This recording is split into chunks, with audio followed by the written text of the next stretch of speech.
What if I told you that the most practical thing you could ever do, I mean more practical than sorting out your career or even your finances, was studying God?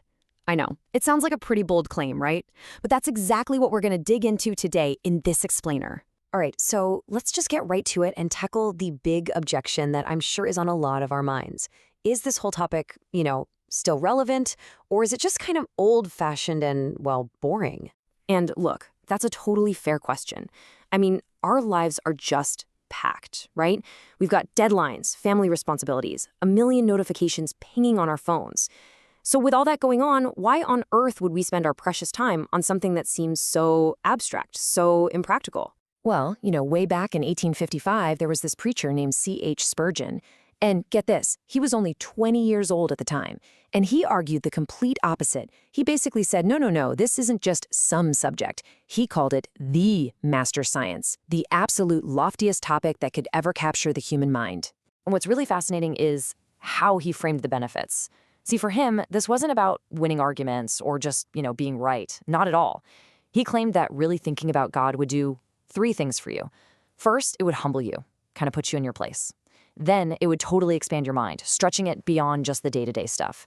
And finally, it would bring this deep, profound comfort to your soul. So you've got humility, growth, and comfort. Pretty powerful stuff. But here's the thing. For Spurgeon, this wasn't just some lofty philosophical exercise. And the source material really hammers this home. This study is supposed to be intensely practical. We're talking about something that shapes how we actually live day in and day out. So here's the core argument. Trying to get through life without understanding the one who made it all, well, it's like trying to find your way through a huge, complicated city with a blindfold on. I mean, think about it. You're just going to stumble around, get lost, feel totally confused. The idea here is that knowing God is like taking off the blindfold. It's the key to actually seeing where you're going. And to really make this point, the source gives us this powerful analogy. Just picture this. An Amazonian tribesman, someone who knows nothing about our modern world, is suddenly just dropped right into the middle of London. The noise, the traffic, the signs, the culture, it would all feel completely insane, right? Maybe even painful? Well, the argument is that we are that tribesman. We're in this world, and if we don't know the God who created it and runs it, everything can feel just as strange and confusing. Okay, so let's say we're on board. We're thinking, all right, this journey seems worthwhile, but where on earth do you even start? The whole subject just feels massive, almost overwhelming. Well, thankfully, the source doesn't just leave us hanging. It gives us a kind of starting map. So this map is basically 5 foundational principles. It kicks off with the idea that God has spoken to us, specifically through the Bible, and that he's the Lord and King over everything. From there, it gets into his plan for salvation through Jesus, and then touches on his nature as a Trinity, Father, Son, and Holy Spirit. And it all wraps up with what our response should be: trust and obedience. So this framework, this is our basic orientation for the whole project. But before we dive any deeper, the source gives us a really crucial warning. It's a distinction that honestly changes the entire goal of this whole thing. And it's this. There's a huge difference between knowing about God and actually knowing God. See, here's the danger. This pursuit of knowledge can easily become an end in itself. If your goal is just to collect a bunch of theological facts so you can win arguments or sound smart, well, that path leads straight to arrogance.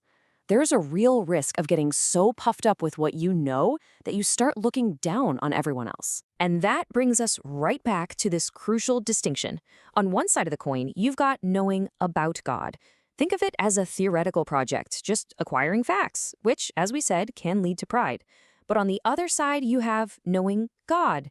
And here, knowledge isn't the end goal. It's just the means to something much bigger, a real, personal relationship that leads to humility and a totally changed life. So that leads to the big question, right? How do we actually do that?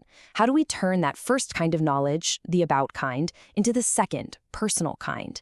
How do we make that leap from just having abstract information to having a real acquaintance? Well, this brings us to a final, very practical tool. And that tool is meditation. Now, when we hear that word, a lot of us probably think of emptying our minds, right? Zoning out.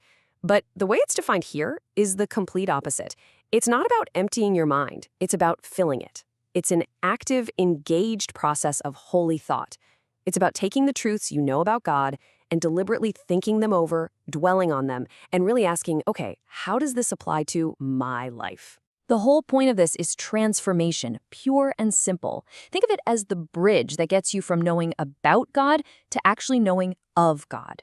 It's the process that lets truth sink in, like really sink in deep, so that it clears up your vision, really hits you in the heart, and in the end, strengthens your faith. And this is where it all comes full circle. Because the effect of doing this, of this kind of meditation, is exactly what Spurgeon was talking about way back at the beginning. When you really dwell on God's greatness, you can't help but be humbled.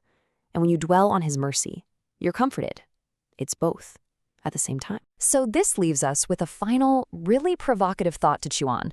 The whole idea here isn't about a study that you just finish, like a class you complete. It's framed as a lifelong relational project that you live. So the ultimate question isn't really, what do you know? It's, how is what you know changing you? The challenge for all of us is, how are we going to turn simple information into real, lasting transformation?